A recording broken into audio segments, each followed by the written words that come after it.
अब देखो हम लोग का नेक्स्ट रस्टिंग समझ गई कि लोहा के ऊपर जंग लगना, ठीक है, जिससे हम लोग का लोहा क्या होता है, ख़राब हो जाता है। तो अब इस रस्टिंग से हम लोग प्रिवेंट आयरन को कैसे करेंगे?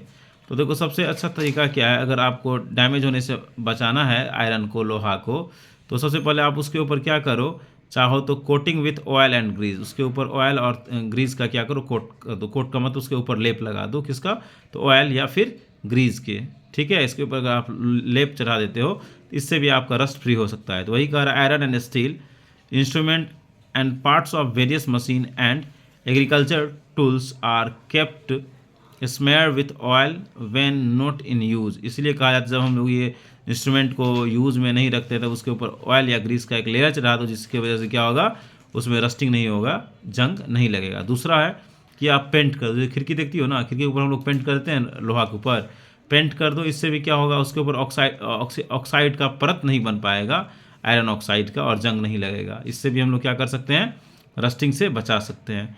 फिर कह रहा है क्या, कोटिंग विथ अदर मेटल, चाहो तो आप क्या करो, उसके ऊपर नॉन कोरोसिव मेटल का एक लेयर चढ़ा दो, इसको क्या कहते हैं, कोटिंग ऑफ अदर मेटल। अब कोटिंग ऑफ अदर मेटल में देखो ये बहुत इंपॉर्टेंट है, गैल्वेनाइजेशंस।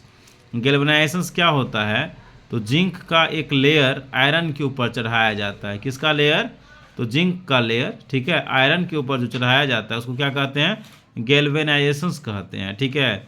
और जिंक का ये एक लेयर चढ़ा देने से क्या होता है, रस्टिंग से तुम्हारा आयरन जो होता है वो बचता है। It is use to make buckets, boxes, roofing and other useful articles के ऊपर ऐसा किया जाता है। दूसरा और है ये इलेक्ट्रोप्लेटिंग है। ये तो पहला गैल्वेनाइजेशंस में क्या था, जिंक का लेयर गैल्वेनाइजेशंस में। अब क्या है, इलेक्ट्रोप्लेटिंग है। इलेक्ट्रोप्लेटिंग एक प्रोसेस होता है जिसमें आपका क्रोमियम या टीन का लेयर एयर के ऊपर चढ़ाया जाता है, ठीक। इलेक्ट्रोप्लेटिंग में ध्यान रखना, क्रोमियम और टीन का आयरन के ऊपर लेयर चढ़ा दिया जाता है। Presence of electric current, presence of मतलब इलेक्ट्रिक करंट के मदद से आपका क्रोमियम और टीन का लेयर जो होता है वो आयरन के ऊपर चढ़ाया जाता है, इसको इलेक्ट्रोप्लेटिंग कहते हैं। गैल्वेनाइजेशंस में जिंक का जो लेयर होता है आयरन के ऊपर चढ़ाया जाता है, इसको क्या कहते हैं, गैल्वेनाइजेशंस कहते हैं, ठीक है। उसके बाद हम लोग चाहे तो पेंट कर देंगे या फिर ऑयल ग्रीस अप्लाई कर देंगे। ये सब मेथड है तुम्हारा रस्ट से बचाने का।